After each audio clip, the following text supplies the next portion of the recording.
얼마 전부터 카톡에 5분 메시지 제한이 풀렸다고 합니다. 이제 24시간 내에만 썼던 메시지를 지우면 지워진다라고 합니다. 이미 카톡이라는 이 메신저는 전 국민이 사용하고 있는 소통의 창이라고 할 수가 있겠죠. 그런데 자칫 메시지를 잘못 보내면은 큰 난처한 일들이 좀 발생하곤 합니다. 제가 살고 있었던 태국 치앙마이에서도 1,500명이 공유하고 있는 단톡방이 있습니다. 경쟁이 세기 때문에 1,500명으로 제한을 해 놓았는데도 서로 들어가지 못해서 대기하는 분들이 많거든요. 1,499배 되면은 서둘러서 신청을 해야지만 간신히 들어갈 수 있는 큰 그룹입니다. 그런데 1,500명이나 있는 그 그룹에 어느 날 메시지가 하나 탁 떴는데, 여보, 쌀 떨어졌어. 집에 올 때 쌀 사가지고 와. 이 메시지가 딱 뜨는 거예요. 참 그걸 보면서 참 재미있었어요. 그런데 5분이 지났어요. 그 메시지를 지울 수가 없는 것이에요. 그래서 모든 사람들이 그 메시지를 공유하기도 했었습니다. 또 한 번은 간혹 교민 사회에서 이제 여권을 분실을 하게 되면은 그 여권을 이제 사진 찍어서 올려서 이 여권의 주인 찾아가세요, 이런 경우가 있거든요. 그런데 여권 사진을 그대로 찍어서 올린 것이요, 개인 정보가 1,500명 이상 되는 곳에 그대로 노출이 되게 된 것이죠. 그래서 큰일 났습니다. 아는 사람들이 서로 이런 화면이 이렇게 노출되면 안 되니까 뭐 이모티콘을 연속으로 보내어서 빨리 화면을 밀어서 위로 보내는 뭐 이런 일들도 하고 그랬습니다. 5분이 넘으면 노출된 개인 정보도 자칫 위험한 상황으로 사용이 될 수가 있기 때문에 그렇습니다. 그 외에도 메시지를 썼는데 이 5분이 지나서 지워질 수가 없다 보니까 난감한 상황들도 많이 있을 수 있겠습니다. 어떤 경우는 이런 메시지 때문에, 지워지지 않는 메시지 때문에 잘못 입력을 했다가 가정이 파탄나는 경우도 있다고 하고요. 친구 간의 우정도 자칫 오해를 불러일으켜서 썼던 메시지를 지울 수 없어서 큰 낭패를 경험하기도 한다라고 합니다. 그런데 이제 그 5분 메시지 제한이 풀렸다 하니 24시간 이내에만 이것은, 이 메시지는 없는 게 좋겠다, 지우려면 지울 수 있게 된 것이죠. 이 글로 무언가를 표현한다는 게 참 조심스러운 면도 있지 않습니까?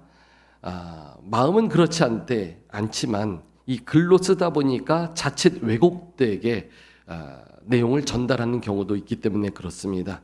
다르고 달라서 이 메시지 이 하나 때문에 마음이 상하는 경우도 참 많이 있는 것 같아요. 그런데 이제 24시간 이내에 지울 수 있다고 하니 조금은 부담이 덜어진 것 같습니다. 여러분, 우리 삶에도 내가 지우고 싶은 것들을 지워버릴 수 있다면 얼마나 좋을까요? 언제라도 지워버리고 싶은 그런 일들이 참 많이 있겠지만 지워지지 않는 것 때문에 아파하고 힘들어하고 오해를 사고 관계가 깨지는 이런 경우들도 있는 것 같습니다. 성경에서도 그런 예를 찾아볼 수가 있는데요. 씻을 수 없는 죄를 범하고 하나님 앞에 부끄러워하면서 시간을 돌이키고 싶을 정도로 참 안타까워하는, 자복하고 회개하며 나갔던 그런 경우가 있습니다. 바로 다윗이 그랬었죠. 다윗은 하나님이 보실 때에도 내 마음에 합한 자다 라고 그렇게 인정받을 만큼 다윗은 하나님을 경외했던 사람이었고 신실한 충성스러운 주의 종이었었습니다. 그런데 그가 왕이 된 후에 그의 충성스러운 부하 우리야를 전장에 보내고 그의 아내인 밧세바를 범하게 된 것이죠. 도저히 있을 수 없는, 일어나서는 안 되는 일이 벌어졌습니다. 아마 죄를 범하고 나서 깨달았던 다윗이 그 시간을 돌이키고 싶었을 것이에요. 지워버리고 싶었을 것이에요. 시편 51편 1, 2절에는 그래서 그가 이렇게 고백을 합니다. 하나님이여, 주의 인자를 따라 내게 은혜를 베푸시며 주의 많은 긍휼을 따라 내 죄악을 지워주소서. 나의 죄악을 말갛게 씻으시며 나의 죄를 깨끗이 제하소서. 내 죄악을 지워주소서. 나의 죄를 깨끗이 제하소서. 만약 카톡 기능과 같이 메시지를 삭제할 수 있었으면 정말 지워버리고 싶었을 것입니다. 하지만 엎질러진 물을 담을 수 없겠죠. 그래서 다윗은 철저히 하나님 앞에 엎드려 자복하고 회개를 했습니다. 시편 51편은 그가 얼마나 자복하고 회개하며 하나님 앞에 용서를 구하고 그 죄악을 지워달라고 그렇게 몸부림치면서 간청했는지 몰라요. 다윗은 죄악으로 인해 고통당하면서 철저히 회개했고 하나님 앞에 엎드렸지만 중요한 것은 그가 그 이후에 곧바로 하나님을 예배했다라는 것입니다. 시편 51편 14절에 보니까 하나님이여 나의 구원의 하나님이여 피 흘린 죄에서 나를 건지소서. 내 혀가 주의 의를 노래하리이다. 아멘. 다윗이 이렇게 죄악 중에서도 철저히 회개한 다음에 곧바로 하나님을 찬양하더니 이어지는 15절에서도 주여 내 입술을 열어주소서. 내 입이 주를 찬송하여 전파하리이다. 이렇게 고백을 하는 것이에요. 돌이키고 싶은 고통 속에서도 하나님을 예배했다는 것입니다. 돌이키고 싶은 고통의 순간 하나님을 예배한 사람 다윗. 그런데 그와 유사하게 돌이키고 싶은 고통의 순간에서 하나님을 예배한 사람이 또 있으니 그가 바로 오늘 우리가 읽은 본문에 나타난 욥이라는 사람입니다. 돌이키고 싶은 고통. 아마 욥보다도 더 심한 고통을 겪었던 사람이 있었을까요? 흔히 우리가 욥을 이야기할 때 욥의 인내라고 표현을 많이 합니다. 인내의 사람의 대명사가 바로 욥이었었죠. 그만큼 욥의 일생 자체가 고통과 절망과 시험으로 가득 찼기 때문에 욥은 끊임없이 인내해야만 했었습니다. 그 인내가 바로 믿음에서 나왔고 예배로 이어지고 있다는 것이 오늘 우리에게도 큰 도전이 되는 것이겠죠. 성경에서 말하는 그 욥은 그러면 어떤 사람일까요? 욥기서를 시작하면서 1장 1절에서 욥에 대해서 설명을 해주고 있습니다. 그 욥은 정직하여 온전하고 정직하여 하나님을 경외하며 악에서 떠난 사람이다 라고 성경이 평가하고 있습니다. 성경이 이렇게 평가한다는 것은 하나님이 인정하신다라는 말씀이겠죠. 하나님께 인정받는 신실한 믿음의 사람이었던 것을 알 수 있습니다. 그리고 그 믿음 좋은 욥에게 7남 3녀의 자녀가 있었다고 하니 가정의 분위기도 참 화기애애한 화목한 믿음의 가정이었겠구나라고 우리가 알 수 있을 것입니다. 욥기서 1장 3절에서는 양이 7,000마리, 낙타가 3,000마리, 소가 500결이, 암나귀가 500마리 뿐만 아니라 종도 많았다고 합니다. 그래서 이 욥이라는 사람은 동방에서 가장 훌륭한 사람이다 라고 말을 합니다. 여기서 훌륭하다라고 할 때는 모든 면에서 완벽하다 라고 할 때 표현할 것입니다. 욥은 그러한 사람이었었습니다. 성경이 말할 때 욥은 아내와 7남 3녀의 자녀들과 함께 화목하고 부유한 가정을 이끌고 살았는데 동방에서 가장 훌륭하다라고 말을 할 정도로 최고의 부자였었죠. 부족함이 없는 사람이었었습니다. 그런데 성경은 말하기를 그가 하나님을 경외한 자다 라고 그 신앙의 중심을 평가해주고 있습니다. 하나님을 믿는 믿음과 신앙에 있어서도 역시 최고의 사람이었다라고 말해주는 것이에요. 그가 악에서 떠난 자다라고도 평가를 하는데, 이 악에서 떠난 자다라고 했을 때는 도덕적으로도 그 욥이 인품이 훌륭한 자였다라는 것을 말해주는 것입니다. 이웃과의 관계에 있어서도 모범이 되고 본받고 싶은 덕을 끼치는 자, 그래서 완벽한 인품을 소유한 자가 또 욥이었다라고도 말씀해 주는 것입니다.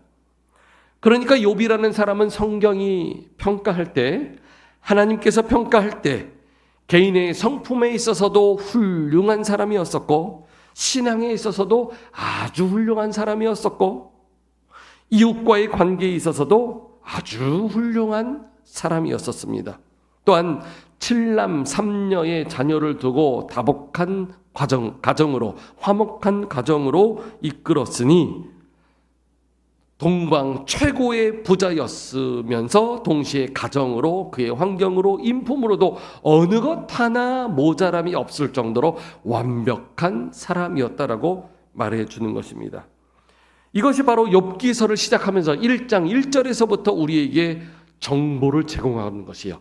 욥기서를 읽는 사람들은 욥이 누군지를 알아라라고 시작부터 정보를 주는데, 바로 욥은 완전한 사람이었어요. 완벽한 사람이었어요. 훌륭한 사람이었다라고 말을 합니다. 그런데 어느 날 사탄이 하나님께 말하기를 까닭 없이 그렇게 하나님을 경외할 리가 없다라는 것이에요. 그러니까 사탄도 알고 있었던 것입니다. 욥의 가정이 화목하고 욥이 이웃에게도 덕망을 쌓았고 인품이 훌륭했다 하지만 사실 그 중심에는 신앙의 위기가 없었기 때문에 그런 것 아니겠습니까? 신앙 한번 흔들면 그가 쌓았던 모든 것 아무것도 아마 없을걸요? 사단이 그렇게 하나님 앞에 도전을 한 것이죠. 다시 말하면 환경의 조건이 좋았기 때문에 신앙도 좋았겠지. 그를 둘러싼 환경이 나빠지면 분명 신앙에도 문제가 생길 것이라는 것입니다. 그래서 그의 삶이 걱정 없이 평안해질 수 있었던 이유 중에 가장 큰 이유라 보이는 것이 신앙이었다라고 제안한 것이죠. 사탄도 알고 있었던 것이요. 모든 것이 훌륭하고 모든 것이 최고를 달리고 있었고, 인품도, 이웃과의 관계도, 가정도, 경영하는 기업도 다 최고였지만 가장 중요한 근본은 신앙일 것이다. 신앙 흔들리면 다 흔들릴 것이다. 사탄이 시험하되 하나님께서는 그 시험을 허용해 주셨어요. 하나님이 인정한 믿음의 사람에게 시험을 허용하실 때에는 반드시 그가 믿음으로 그 주어진 시험을 이길 수 있을 것이다. 하나님이 기대했다는 것이요. 하나님은 믿고 있었던 것이요. 이 정도 시험 있어도 얼마든지 이겨낼 믿음이다, 중심이다. 하나님이 그렇게 알고 계셨어요. 그래서 사단은 시험했지만 하나님이 허용해 주신 것입니다. 저희가 중국에 갔을 때 저희 아이들이 5살이 되었을 때 처음으로 자전거를 탔습니다. 제가 그 자전거를 가르쳐 주었어요. 여러분이 예상하시는 대로 아빠가 처음 자녀들에게 자전거를 가르쳐줬던 그 뻔한 레파토리 맞습니다. 그대로 가르쳐 주었어요. 제가 자전거 뒤를 잡고, 아들이었는지 딸인지 정확하게 기억이 나지 않아요. 둘 다 똑같이 5살이었고 뭐 거의 연속적으로 탔던 것 같은데요. 하여튼 제가 뒤에서 자전거를 잡아주고 페달을 구르게 했습니다. 그리고 한동안 잡아주면서 밀어주면서 갔죠. 걱정하지 말고 앞만 보고 페달만 한번 힘껏 밟아라. 무서워, 못하겠어. 아빠 꼭 잡아줘야 돼. 걱정하지 마, 잡아줄게. 갑니다. 조금씩 더 세게 밀면서 갑니다. 잘 가고 있어요. 또 확인을 해요. 아빠 지금 잘 붙잡고 있는 거 맞지? 그럼 붙잡고 있으니까 걱정하지 마. 앞만 보고 페달만 밟으면 돼. 그러면서 점점 속도를 높입니다. 붙잡고 있는 거 맞지? 맞아, 걱정하지 마. 그러면서 속도가 붙었을 때 넌지시 살짝 놓아주니까 잘 가는 거예요. 그러면서 자전거를 시작하게 되었습니다. 아빠는 알고 있었겠죠. 이렇게 탈 때 자전거를 탈 수 있겠다. 근데 아이한테는 이게 큰 시험일 수 있었어요. 어쩌면은 인생 최대 겪었었던 최대의 시험이었을 수 있습니다. 스스로 무언가를 하는데 가장 두려웠었던 일 아니었겠어요? 아빠를 의지하는 거예요. 그리고 아빠가 붙잡아 주기에 안전하게 믿고 페달을 밟을 수 있었던 것이요. 자칫 넘어지면은 뭐 다치고 큰일 날 수도 있었겠지만 아빠가 봤을 때는 믿음이 있었던 거예요. 이 시험 이길 수 있을 것이다. 이 아이도 아빠 의지하여서 그렇게 믿고 맡기고 자기에게 주어진 시험을 감당했는데 어느 순간 시험을 정복하게 된 것이죠. 우리 아들이 5살 때예요. 처음으로 제가 드럼을 가르쳤습니다. 예배가 세워지는 과정에 이 찬양의 은혜가 좀 있었으면 좋겠다. 찬양이 회복되어야 예배도 회복되는 것이다. 그래서 드럼을 가르쳐줬습니다. 기본 박자를 가르쳐주고 이 비트대로만 하면 돼. 빠르기는 이거니까 4박자의 원칙만 지켜서 가면 돼. 3박자는 조금 다른데 3박자의 원칙만 지켜서 그 비트만 그대로 치면 돼 라고 가르쳐줬어요. 그리고 눈빛을 보내서 딱 하면 그때 심벌 치면 되는 거야 하면서 가르쳐준 것이죠. 처음에요. 저는 쉽게 가르쳐줬다고 생각했는데 이 아들이 배우면서 얼마나 스트레스를 받는지 이거 배우다가 울었어요. 이걸 어떻게 쳐? 이거 예배 때 치라고? 나는 못해. 도저히 못해. 나 틀리면 예배 망치는 거 아니야? 뭐 못하겠다는 것이에요. 아빠가 볼 때는 뻔히 보이는데 그대로만 하면 되는데 두려워서 못하는 것이에요. 그러다가 용기를 주고 예배 때에 드럼을 치고 조금씩 완성도를 높여가더니 여러분 지금 훌륭한 드러머가 되었다는 거 아닙니까? 믿으십니까? 지금은요 얼마나 드럼을 치면서 이렇게 찬양을 하고 은혜롭게 지금 나아가는지 몰라요. 그러나 그 아이에게 있어서는 이것이 아주 큰 시험이었었거든요. 근데 그 시험을 맞았을 때에 믿고 맡기고 따라가 보는 것이요. 그리고 아버지가 볼 때는 이미 답이 있었어요. 힘들지만 이 과정 통해서 분명히 이 아이는 드럼을 잘 치고 즐길 수 있을 것이다. 알고 있었거든요. 그 시험을 잘 통과했더니 아주 멋진 드럼을 치는 자가 아니라 드럼으로 예배하는 자로 이렇게 세워지게 되었습니다. 하나님이 지금 이와 같이 욥의 시험을 허용해 주신 것이. 그래서 욥이 가지고 있는 모든 재산을 잃게 되고 모든 소유를 빼앗기게 되었습니다. 심지어 수하에 있는 종들까지 다 죽었다라고 지금 그 보고를 막 받는 것이에요.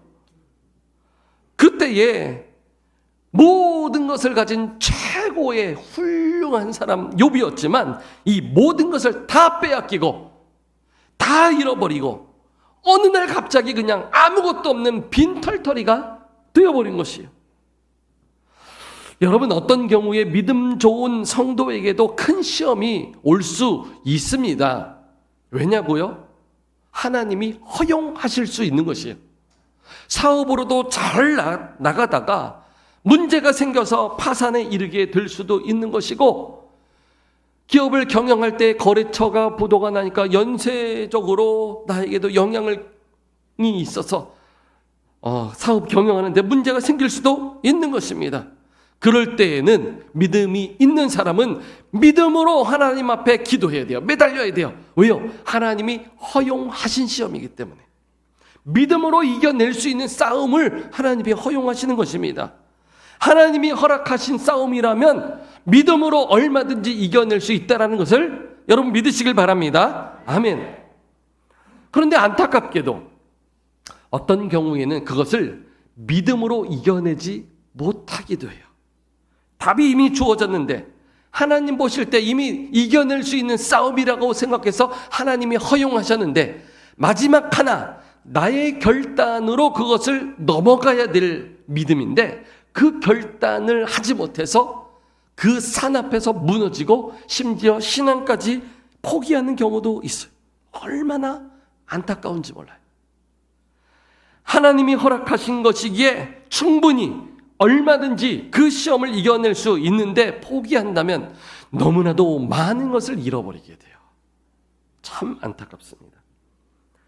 따라서 오늘 우리에게는 욥에게 허락하신 그 시험의 과정을 보면서 오늘 우리 삶에 큰 시험이 있을 때에 어떻게 그 시험을 이겨내고 하나님의 뜻을 깨달아 믿음의 사람답게 그 시험 문제 잘 풀어나가 하나님께 영광 돌릴 수 있을지, 이 욥의 경우를 통해서 우리가 바라볼 수 있길 바랍니다. 동방에서 가장 훌륭했던 욥, 사단이 주는 시험, 하나님이 허용하신 그 시험을 이겨낸 방법이 무엇이었을까요? 우리가 오늘 읽은 본문 20절 말씀을 한번 여러분 보실까요?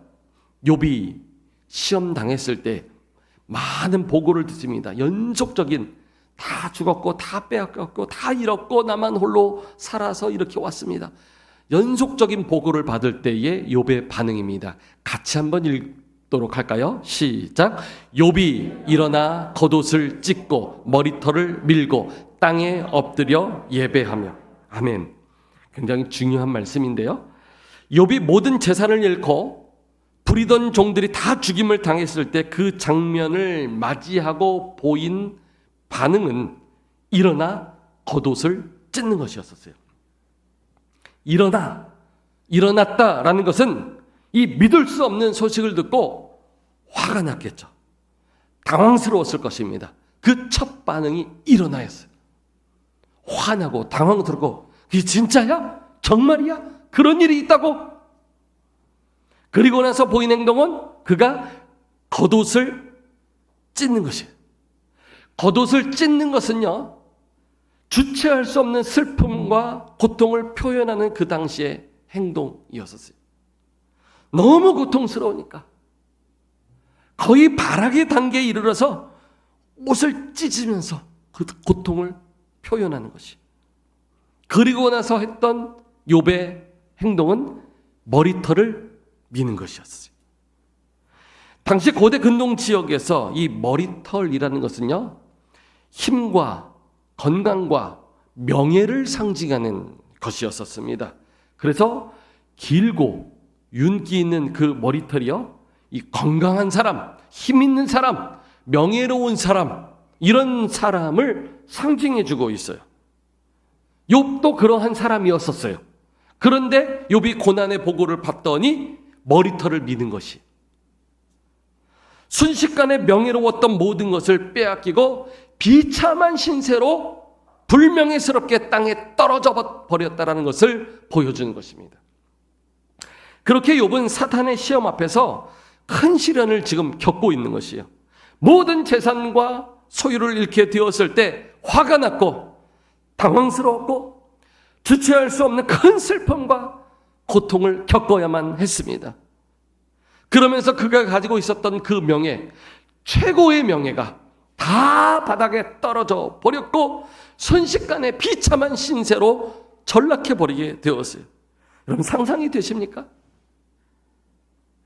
그렇게 욥은 일어나 겉옷을 찢고 머리털을 밀었지만 곧바로 그 다음에 이어지는 두 행동을 우리가 유의 깊게 살펴봐야 되죠. 여기까지 일어나 겉옷을 찢고 머리털을 밀고 당혹스럽고 화가 나고 주체할 수 없는 감정, 분노의 감정, 그의 명예가 실추되는 큰 어려움을 겪었을 때 이가 보인 이 반응은 오늘 우리가 때로 어려움을 겪었을 때의 반응과 여기까지는 비슷할 수 있어요. 그런데 욥이 믿음의 사람으로 하나님 앞에 인정받았던 데에는 이어지는 두 개의 행동에서 확인을 할 수 있습니다. 땅에 엎드려 그랬어요. 욥이 보인 반응은 땅에 엎드리는 것이에요. 그 다음에 예배하며 그랬어요. 예배하며. 땅에 엎드렸다는 것은 그냥 뭐 다리가 풀려서 그냥 놀래서 자빠졌다라는 그 말이 아니고 하나님 앞에 자신을 낮추었다. 하나님 앞에 엎드렸다. 자신을 낮추고 하나님을 바라보았다라는 것이고 이어지는 예배했다라는 것은 하나님을 높이고 그를 경외했다라는 말입니다. 하나님을 의지했다라는 말이에요. 도저히 자신의 힘으로는 감당할 수 없는 시험이기 때문에 높으신 하나님을 의지해서 모든 환난, 지금 나에게 불어닥친 모든 재앙과 환난, 주님 앞에 다 맡깁니다. 주여 책임져 주옵소서. 그렇게 자신을 엎드리고 하나님 앞에 예배하며 하나님을 높이고 나갔다는 신앙 고백이 담겨져 있는 것이죠. 자, 그러면요, 여기에 연속적인 5개의 이 동사가 사용되고 있다는 것을 우리가 주목해서 보아야 합니다. 욥이 일어나 겉옷을 찢고 머리털을 밀고 땅에 엎드려 예배하며, 이 5개의 동작이 이어지고 있거든요. 원어인 히브리어로 이렇게 보면요, 와우 동사라고 해서 미완료형 동사가 지금 반복적으로 사용되고 있는 것을 보게 됩니다. 이 말은 쉽게 말하면 동사라는 동작을 표현하는 동사 앞에 하나의 접속사가 붙어 있는데 그것이 바로 와우형 동사고, 이것은 쉽게 말씀하면 그리고 나서라는 그런 의미로 번역될 수 있는 와우라는 동사가 붙어 있는 것이. 그래서 쉽게 다시 말씀을 드리면, 그리고 나서 일어났다, 그리고 나서 겉옷을 찢었다, 그리고 나서 머리털을 밀었다, 그리고 나서 땅에 엎드렸다, 그리고 나서 욥이 예배했다. 이렇게 연속적인 미완료형의 표현이라 할 수 있는 것입니다. 그러면은 한 동작이 끝나기 전에 또 다른 동작으로 바로 이어지고 있다, 그리고 또 그 다음 동작으로 바로 이어지고 있다, 이렇게 5개가 연속적으로 이어지고 있다라는 의미가 되는 것입니다. 그러니까 욥이 모든 소유를 잃고 재산을 다 잃게 되었을 때, 바로 그때에 그리고 나서 욥은 당황스러웠고 분노의 감정도 일어나게 되었는데, 그러면서 동시에 그의 명예가 바닥에 떨어진 것이죠. 그러면서 동시에 욥이 땅에 엎드린 것입니다. 그러면서 동시에 바로 하나님을 예배했다. 이런 연속적인 의미가 된다라는 것이에요. 여러분, 이것이 가능할까요? 앞에 1번, 2번, 3번 일어나 하나님 앞에 그가 겉옷을 찢고 머리털을 밀고, 이렇게 3가지는 오늘 우리와도 비슷한 재앙 앞에서의 반응이라고도 볼 수 있지만, 연속적으로 4번, 5번 땅에 엎드리고 예배하고까지 연속적으로 이어졌다. 이것이 어떻게 가능할까요? 그러니까 욥이 환난의 소식을 듣고 당황스러워했고 화도 났고 그의 명예가 땅에 떨어지는 비참한 신세까지 경험하게 되었는데, 그와 동시에 욥은 하나님 앞에 자신을 낮추고 땅에 엎드리는 것입니다. 그와 동시에 그는 하나님을 높이고 하나님께 모든 것을 맡기고 하나님을 의지했다라는 것이에요. 예배했다는 것이에요. 경외했다라는 것입니다. 믿으십니까? 아멘. 이것이 바로 하나님이 보셨던 욥의 중심의 신앙이었어요. 하나님이 바로 욥의 이러한 신앙을 인정하셨던 것입니다.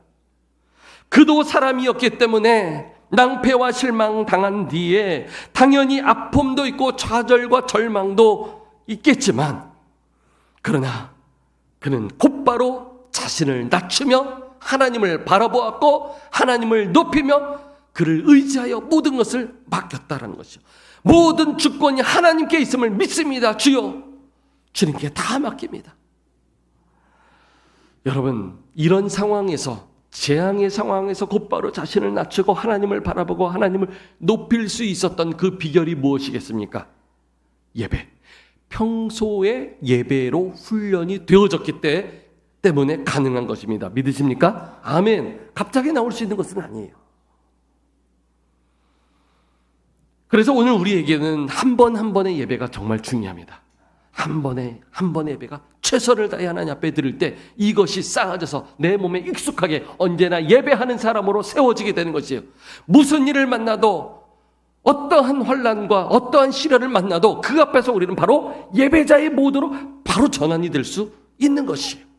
그래서 한 번 한 번 최선의 예배를 드려서 하나님께서 우리를 예배의 사람으로 사용하시고 그렇게 인정해 주시는 그런 믿음의 사람, 복의 사람 다 되실 수 있기를 축복합니다. 아멘. 오늘 이 본문의 배경을 볼 때에 우리는 영적 세계의 중요한 원리 하나를 파악할 수가 있어요. 믿음 좋은 성도를 둘러싸고 얼마든지 사탄의 시험이 있을 수 있다라는 것이에요. 믿음 좋은데 무슨 시험이 있습니까? 아니요. 시험이 있습니다. 있을 수 있어요. 더 중요한 것은요, 사탄이 시험할 수 있지만 하나님이 그 시험을 허용해 주시는 거예요. 하나님 모르시는 게 아니에요.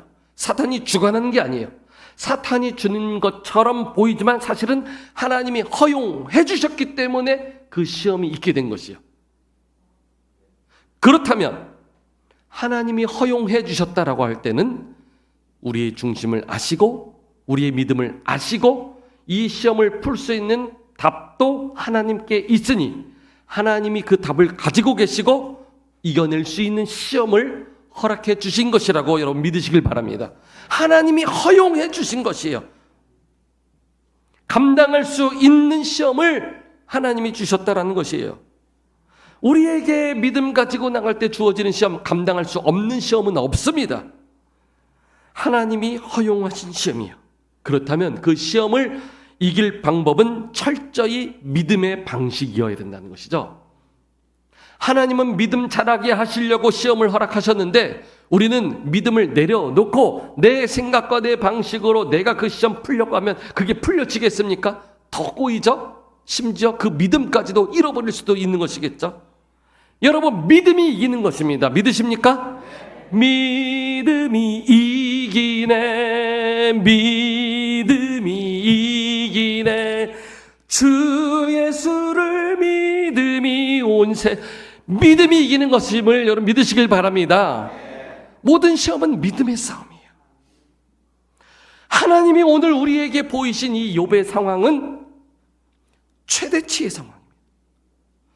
최고의 부자였죠.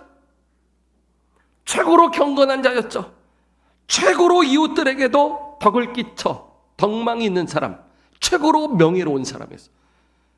가정과 기업과 사회적으로 욥은 전혀 부족함이 없었을 뿐만 아니라 최고의 위치에 올랐다라고 성경이 말을 하고 욥기서를 읽을 때 그 욥을 바로 알아야 된다라고 우리에게 말씀하시는 것이에요. 최고의 부와 명예와 권세가 그렇게 바로 욥에게 있었는데 욥이 겪은 시험은요, 모든 부와 명예를 잃고 최고로 고난받는 데까지 내려가게 됩니다. 최악의 상황까지 욥이 내려가게 됩니다.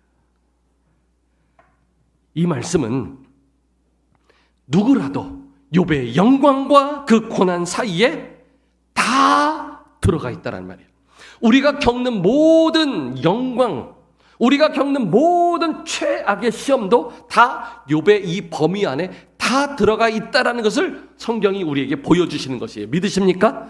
그렇다면 우리가 겪는 모든 고난과 아픔, 절망의 순간 그 답이 다 이 욥의 경우 안에 다 들어가 있다는 말입니다. 인간 욥에게 있었던 최고의 부와 명예와 영광, 그러나 그가 비참하게 모든 것을 잃고 낮고 낮아졌던 모습, 여러분 여기에서 누구의 향기가 나지 않습니까? 바로 누굽니까? 예수 그리스도예요. 욥을 통해서 예수 그리스도를 발견하게 되는 것입니다. 빌립보서 2장에서는 이렇게 말을 합니다.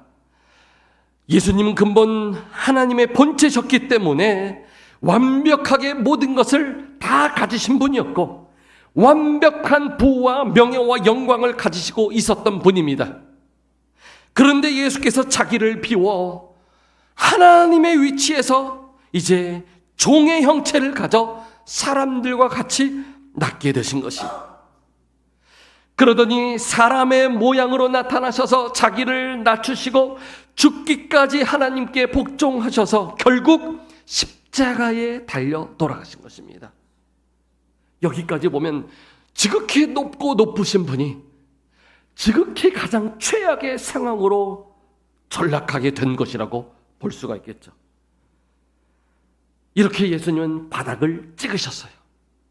그런데요, 하나님께서 그 아들 예수를 높이시기 시작하는데 그를 지극히 높여 모든 이름 위에 뛰어난 이름을 주사 하늘에 있는 자들과 땅에 있는 자들과 땅 아래에 있는 자들로 모든 무릎을 예수의 이름 앞에 꿇게 하시고 모든 입으로 예수 그리스도를 주라 시인하여 하나님 아버지께 영광을 돌리게 하셨습니다. 믿으십니까? 아멘.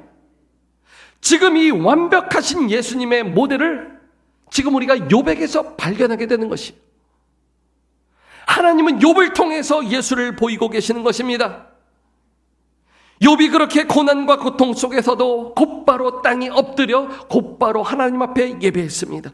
그리고 이렇게 고백을 했습니다. 주신 이도 여호와시오 거두신 이도 여호와시오니 여호와께서 찬송을 받으실지니이다. 고통 중에 있었지만 그는 예배하는 사람이었습니다. 환난 중에서도 그는 예배하는 사람이었습니다. 하나님을 찾는 사람이었습니다. 아멘.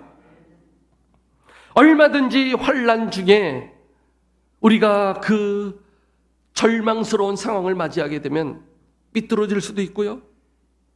불평과 원망에 사로잡혀 인간관계가 무너지고 우리의 사업은 더 꼬여가고 삶이 무너질 수도 있겠죠. 그러나 욥은 달랐습니다. 이 모든 일에 하나님을 원망하지 않고 오히려 예배의 자리로 나가는 거예요. 그를 찬송합니다. 그 결과 하나님이 욥을 높이시는데 그를 지극히 높여 모든 이름 위에 뛰어난 이름으로 높여주시는 것이에요. 갑절의 복을 주십니다. 욥기서 4장 42장은 이렇게 그렇게서 말씀합니다. 욥이 그의 친구들을 위하여 기도할 때 여호와께서 욥의 곤경을 돌이키시고 여호와께서 욥에게 이전 모든 소유보다 갑절이나 주신지라. 또 이어지는 12절에서는 이렇게 말을 합니다. 여호와께서 욥의 말년에 욥에게 처음보다 더 복을 주시니 아멘. 하나님이 결국 모든 것을 다 회복시키셨어요. 관건은 우리가 겪고 있는 시련의 경중이 문제가 아닙니다. 아무리 어려운 시험이어도 아무리 힘든 싸움이어도 그 시험이 얼마나 어렵고 얼마나 더 힘드냐 그 문제가 아니라 그 가운데서도 예배자로서 그 예배를 회복하고 그 모든 일의 주권이 하나님께 있음을 빨리 믿고 돌아서서 하나님 앞에 엎드려 하나님께 맡깁니다. 주께서 처리하여 주옵소서. 하나님을 의지하는 믿음의 신앙이 회복되어지느냐가 중요하다는 것입니다. 아멘. 우리의 연약함을 하나님께 그대로 아뢰를 수 있어야 돼요. 환난과 핍박 중에서도 성도는 그 신앙을 지키는 자라는 것을 여러분 믿으시길 바랍니다. 하나님께서는 반드시 갑절의 은혜와 복을 우리에게 허락해 주실 줄 믿습니다. 하나님은 결코 예배하는 자를 포기하지 않으세요. 어떤 순간에서도 하나님 붙잡고 예배한다면 하나님이 회복시켜 주실 것을 믿습니다. 예배하는 자의 그 간구를 하나님이 외면하지 않으십니다. 그리고 예배하는 자에게는 새로운 일을 허락해 주세요. 사람 바라보지 말고 환경에 끌려가지 말고 하나님을 신뢰하여 고통의 순간, 절망의 순간, 지금 바로 하나님을 예배하고 예배하는 순간 새로운 일들이 일어나게 될 것을 믿습니다. 아멘. 여러분이 한번 자리에서 같이 일어나셔서 오늘 말씀을 한번 돌아보면 좋겠습니다. 그리고 함께 찬양으로 고백할 수 있으면 좋겠습니다. 우리가 믿음 지켜 인내할 때 그 누구도 본 적이 없는 이제부터 새로운 일들이 우리 삶 가운데 일어나게 될 것입니다. 인내하면서 주님께 아뢰고 기도할 때 반드시 응답될 줄로 믿습니다. 우리 하나님 광야의 길을 내시고 사막의 강을 만드시는 분이십니다. 광야만 바라보고 사막만 바라볼 때에는 답이 없어 보이지만 광야의 길을 내신 분, 사막의 길을 만드신 그 하나님을 의지할 때 거기서부터 길이 열리게 되는 것입니다. 새로운 일들이 일어나게 되는 것입니다. 믿으십니까? 바로 지금 이 순간 하나님 앞에 믿음의 결단으로 나갈 때 우리 앞에 새로운 믿음의 길들이 열리게 될 것입니다. 이 땅에 새로운 일들이 일어나게 될 줄로 믿습니다. 우리 함께 이 찬양하기 원하는데요, 누구도 본 적이 없는 새로운 일이 지금 이 땅 위에 일어납니다. 우리 믿음으로 같이 함께 기도 찬양하시겠습니다.